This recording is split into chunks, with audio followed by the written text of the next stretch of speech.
मुख्यमंत्री देवेंद्र फडणवीस ने आज पंढरपुर में भगवान विट्ठल के दर्शन किए। इस मौके पर मीडिया से बात करते हुए उन्होंने मंदिर में जारी कार्यों को संतोषजनक बताया।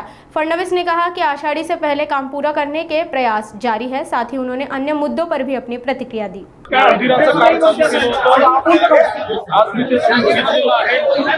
अतिशय समाधानकारक काम चाललेलं आहे। खूप चांगल्या पद्धतीने रेस्टोरेशन झालेलं आहे। जुनं स्वरूप आपण बऱ्यापैकी रिस्टोर केलं आहे। त्यातलं आषाढी काही काम मात्र आषाढी नंतर देखील होईल। याच्या व्यतिरिक्त कॉरिडॉरचं काम जे आपल्याला करायचं आहे त्याचा एक ब्रॉड आराखडा आपण तयार केलेला आहे। त्यामध्ये आपला प्रयत्न असा आहे की काही प्रॉपर्टीज आपल्याला ॲक्वायर कराव्या लागतील, पण त्या लोकांना कुठल्याही परिस्थितीत विस्थापित न करता अतिशय चांगलं कॉम्पेन्सेशन द्यायचं। ज्यांची दुकानं आहेत त्यांना दुकानं द्यायची आणि कॉम्पेन्सेशन द्यायचं। घराच्या लोकांनाही अतिशय चांगलं कॉम्पेन्सेशन द्यायचं। मी असं म्हणेन की आतापर्यंत कुठल्याही प्रोजेक्टमध्ये मिळालं नाही असं कॉम्पेन्सेशन या ठिकाणी आम्ही देणार आहोत आणि लोकांना विश्वासात घेऊन हे करणार आहोत। त्या संदर्भात जिल्हा प्रशासनाने एक चांगला आराखडा तयार केलेला आहे। मी त्यांना गो अहेड दिलेला आहे। मी त्यांना सांगितलंय की आता लोकप्रतिनिधी आणि जे काही त्या भागातले लोक आहेत यांच्याशी या आराखड्यावर चर्चा करा।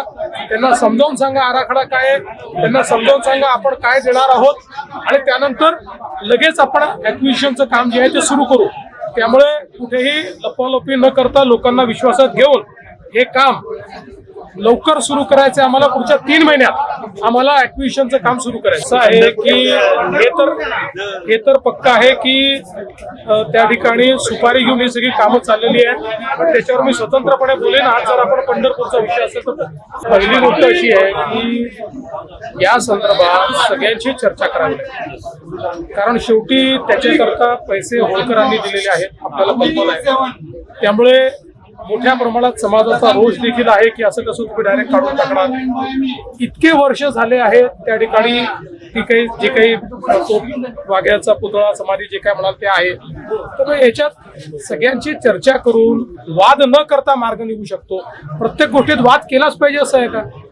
त्यामुळे काही वाद करण्याचं कारण नाही। सगळ्यांनी बसून मार्ग काढावा।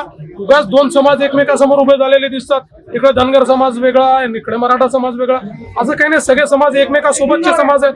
त्यामुळे ह्या बाबतीत वाद करणं हे अतिशय अयोग्य आहे। बसून मार्ग काढला पाहिजे। त्यांना अनेक वेळा मी वेळ दिलेली, आता त्यांना का वाटतं असं माहित नाही। मी तर दरवेळेस त्यांना वेळ देतो, माझ्याशी फोनवरही बोलतात, मला येऊनही भेटतात। त्यामुळे वेळ न मिळण्याचं कारणच नाही। नमामि चंद्रभागेचं काम ऑलरेडी सुरू झालेलं आहे।